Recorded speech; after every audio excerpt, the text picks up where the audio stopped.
Good evening, my dear friends. I'd like to share a story. It happened to be of an artist who was well and famous in the United States of America. His work was spoken about. Now, he had a son who also admired his dad's paintings. And he said, "Dad, I would like to be an artist like you."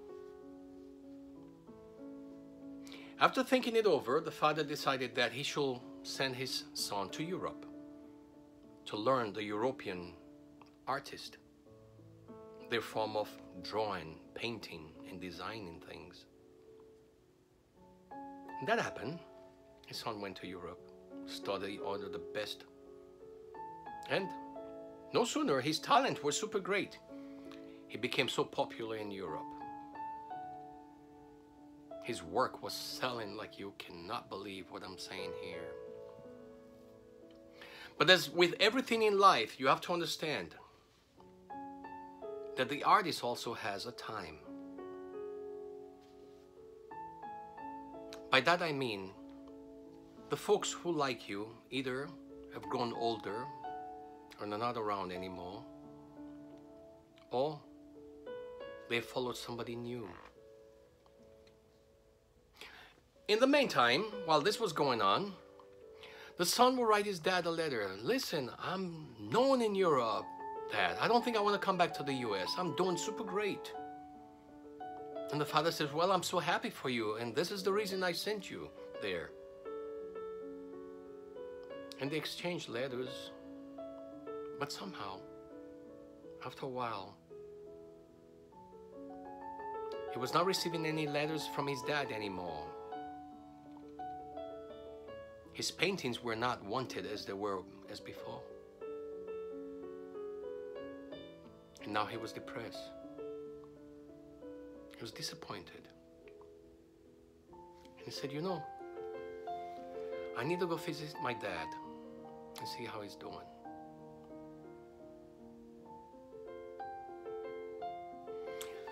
So this boy gave up everything he had in Europe and came to the United States to see his dad. And when the cab dropped him off, the smile and the joy on his face, seeing his dad rocking on a rocking chair there on the front porch. Boy was so happy, dropped the bags, ran straight to his dad and goes, "Dad, it's me. I'm happy to see you." And his father says, "Oh, welcome, come." Give his son a hug. And there's a wheelchair close by. He says, "Son, you know, I'm much older now than when you left." He goes, "Yes, Dad, I understand." You know, he says, "I have something to talk to you about later, but not right now. I just want you to know, Dad, I'm a failure in Europe. People don't like my art anymore."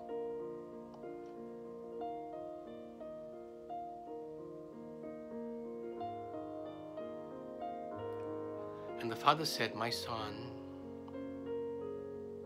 I'm happy you're home because I had saved one canvas that we both will work together on." I goes, "Really, Dad?" He goes, "Yeah." He said, "Help me get on the wheelchair, please." So the son helped his dad to the wheelchair. And the father says, "Please, let's go to the studio." The boy pushes Dad to the studio. And the father says, "Under the cover is a blank canvas that I've saved.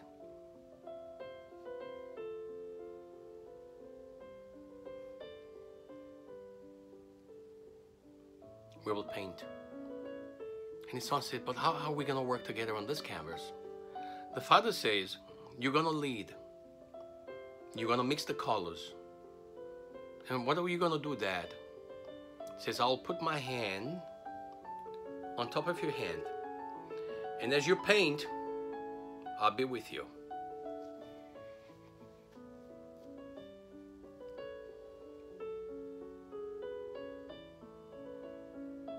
They start to paint.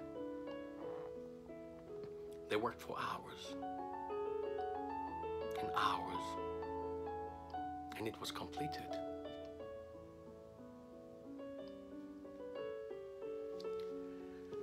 And the son stepped back. He says, Dad. He goes, what? He says, this is the most beautiful masterpiece you have ever painted, Dad.